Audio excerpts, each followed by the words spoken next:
Now, search crews are done for the night at the Carlton Reserve in Sarasota County, which ends day 4 of the search for Brian Laundrie. Laundrie, again, was last seen 1 week ago today. Fox 4's Rob Manch is live from the area. Law enforcement has been searching, and Rob, it sounds like it was difficult for officers to make their way through the woods there. Yeah, Shari, so as you know, it's the wet season right now in Florida, and officers tell me that means the majority of the 25,000 acres here in the Carlton Reserve are underwater right now. But nevertheless, officers brought massive vehicles out here today to comb the land, and we also learned they're not the only agencies here in the state of Florida following tips right now about Brian Laundrie. Northport Police, FWC, and the FBI relying on massive trucks to make it through what they say is some pretty soggy ground. Terrain's very difficult. Essentially 75% of it's underwater, and other areas that are dry we're trying to clear.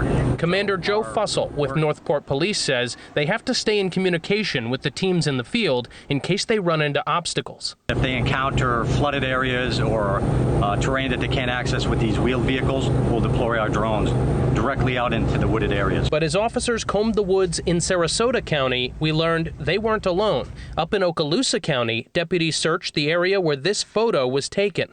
It came from Sam Bass, who lives in Baker, Florida. He believes the man he caught on his deer camera bears a striking resemblance to Brian Laundrie. After following up on that tip, the Okaloosa Sheriff's Office tells us it, quote, did not find anyone or anything of note. Brian Laundrie has no known links to this area. But back in the county where Laundrie does have ties, officers say they plan to be right back out here Wednesday morning. We're expecting to get wet by the end of the day and check the entire area for Brian Laundrie. And officers tell us that search will begin tomorrow morning right here in the same place, and they tell us it'll look very similar to what we saw today as they work to cover the more than 25,000 acres of the Carlton Reserve, making sure Brian Laundrie is not somewhere out in these woods. And of course, we're going to be there with them. But until now, live in Sarasota County, Rob Manch, Fox 4.